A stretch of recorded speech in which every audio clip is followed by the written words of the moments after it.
할렐루야, 2025년 4월 11일 금요일 아침입니다. 성도들에게 찾아가는 말씀, 오늘은 출애굽기 8장의 말씀을 함께 묵상합니다. 세상에는 울타리라고 할 수도 있고 때로는 거대한 장벽과도 같은 경계들이 있습니다. 자아라는 울타리, 가족이라는 울타리, 그 외에도 직장, 지역, 민족과 국가, 그리고 때로는 사상적이고 이념적인 울타리들도 있습니다. 이 울타리들은 곧 우리 인생의 경계선이 됩니다. 우리가 살아감에 있어서 경계선이 있다라는 것은 어쩌면 좋은 점이기도 합니다. 자기 정체성을 보호하는 기준이 되기 때문입니다.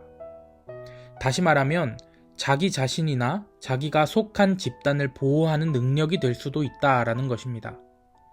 예를 들면 집에 들어가려면 담장이나 문을 지나야 하죠. 열쇠를 가진 집주인이 문을 열어야 그 집에 들어갈 수 있는 것입니다.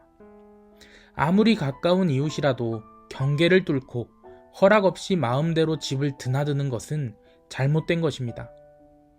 이렇듯 나의 정체성, 나의 소중한 점을 보호하려고 그어놓은 것을 우리는 경계선이라고 합니다. 그래서 사람들은 세상을 살아가면서 점점 경계선을 넘기 어려워하고 의지하게 되는 것 같습니다.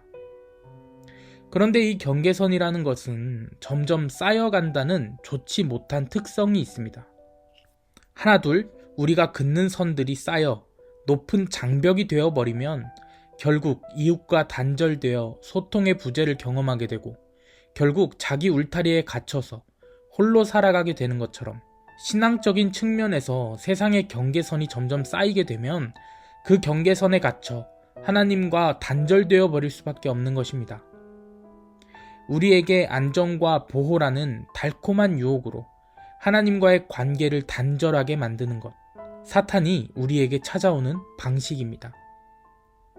오늘 말씀 출애굽기 8장은 하나님께서 이스라엘 백성을 해방시키기 위해 이집트에 내리신 10가지 재앙 중 일부가 나오는 장입니다. 이 장에서는 두 번째, 세 번째, 네 번째 재앙이 주로 다뤄지는데요. 오늘은 재앙보다 바로왕의 모습에 초점을 두고 묵상하고자 합니다. 먼저 본문 25절 말씀 함께 읽겠습니다. 바로가 모세와 아론을 불러 이르되 너희는 가서 이 땅에서 너희 하나님께 제사를 드리라. 어찌 보면 바로의 이 말은 이스라엘 백성들을 위한 배려로 들릴 수 있습니다. 굳이 나가서 제사를 드리지 말고 이 땅에서 너희 하나님께 제사를 드려 라는 배려의 말로 들릴 수 있습니다. 하지만 바로는 이스라엘 민족을 애굽이라는 경계선 밖으로 내보내는 것을 용납할 수 없었던 것이었습니다. 왜냐하면 노동력 상실을 우려했고 정치적 통제력을 상실할까 두려웠으며 그들이 행여나 도망할까 걱정되었기 때문입니다. 그래서 바로는 애굽 신들의 품을 떠나지 말고 여기서 하나님을 섬기라는 적당한 타협안을 내놓은 것입니다. 하지만 이것이 문제가 되는 이유는 애굽은 구석구석까지 바로가 섬기는 신들이 지배하는 땅이었기 때문입니다. 많은 신이 있는 중에 너희 하나님을 섬기라는 것, 즉 하나님을 그들이 섬기는 신들과 동일하게 두고 섬기라 라는 말입니다. 이러한 이유들 때문에 하나님은 국경을 넘어 광야에서의 예배를 명령하셨던 것이었습니다.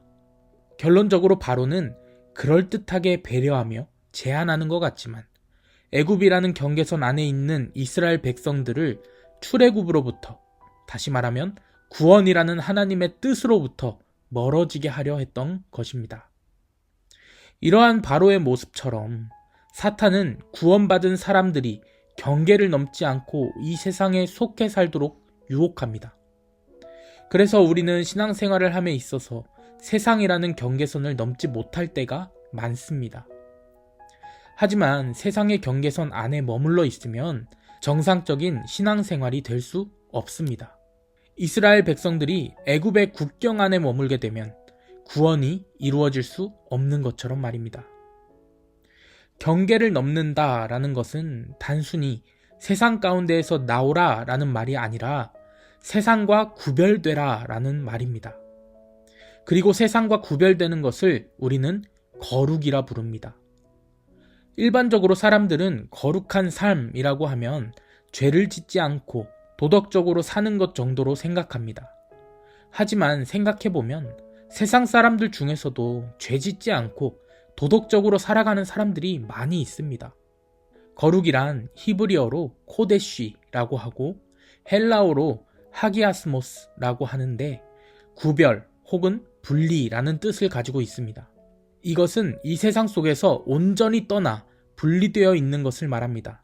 즉, 거룩이라는 것은 단순히 도덕적으로 살아가는 것과는 다르게 세상과의 구별점이 있어야 한다라는 것을 의미합니다.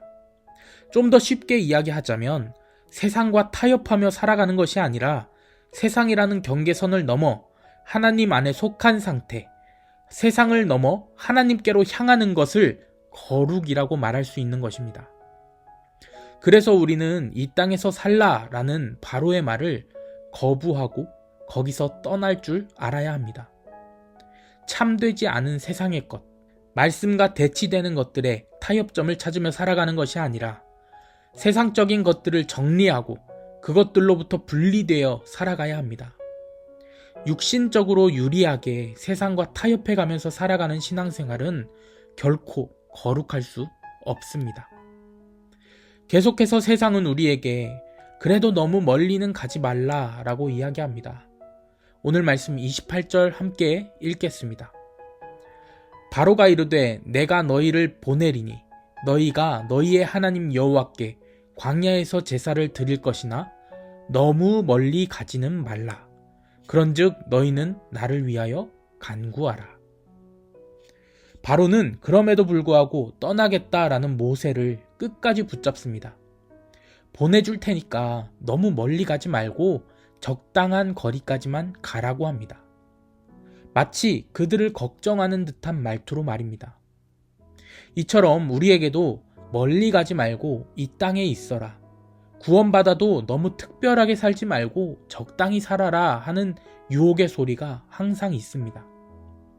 애굽이라는 경계선 안이 익숙했던 이스라엘 백성들과 같이 세상이라는 경계선 안이 익숙한 우리에게 사탄은 멀리 가지 말고 이 땅에 있으라, 적당히 살아라 라고 유혹합니다. 하지만 기억해야 합니다. 하나님에게 적당히는 없습니다. 적당히 세상에 발걸치고 세상에 함께 섞여 타협하며 살아간다면 핍박받을 필요도 없고 세상에 주목을 받을 일도 없겠지만 동시에 하나님께 복을 받을 일도 또 하나님의 주목을 받을 일도 없다는 것을 깨닫는 저와 여러분 되시기를 소망합니다. 뜨거운 물과 찬물을 섞으면 미지근한 물이 되듯이 타협된 신앙은 하나님도 사람도 감동시키지 못합니다. 오늘 이 아침 하나님은 세상의 경계선을 넘으라 말씀하십니다. 그 선을 넘어 나에게 오라 라고 말씀하십니다. 우리는 지금 고난주간을 앞두고 있는 사순절의 기간을 지나고 있습니다. 창조주라는 선을 넘어 우리에게 다가오신 예수 그리스도를 기억하며 눈앞에 세상이라는 경계선을 넘어 세상과 완전히 구별되어 하나님께로 더욱더 나아가기에 힘쓰는 그러한 거룩이 우리의 삶에 이루어지기를 주님의 이름으로 간절히 축원합니다. 다 함께 기도하겠습니다. 사랑 때문에 경계를 넘어 우리에게 오신 주님, 그 크신 사랑에 감사드립니다. 이제 우리도 주님을 바라보며 세상이라는 경계선을 넘어 구별된 주님의 자녀로서 살아가기를 원합니다. 주님, 세상과 완전히 구별되는 우리 되게 하여 주시옵시고 온전히 주님 안에 거하는 주의 자녀들이 되게 하여 주시옵소서. 새롭게 하시는 오늘을 기대합니다. 오늘 하루도 삶으로 주님께 영광 올려드리는 우리 모두가 되게 하여 주실 줄 믿사오며 이 모든 말씀 예수 그리스도의 이름으로 기도드립니다. 아멘.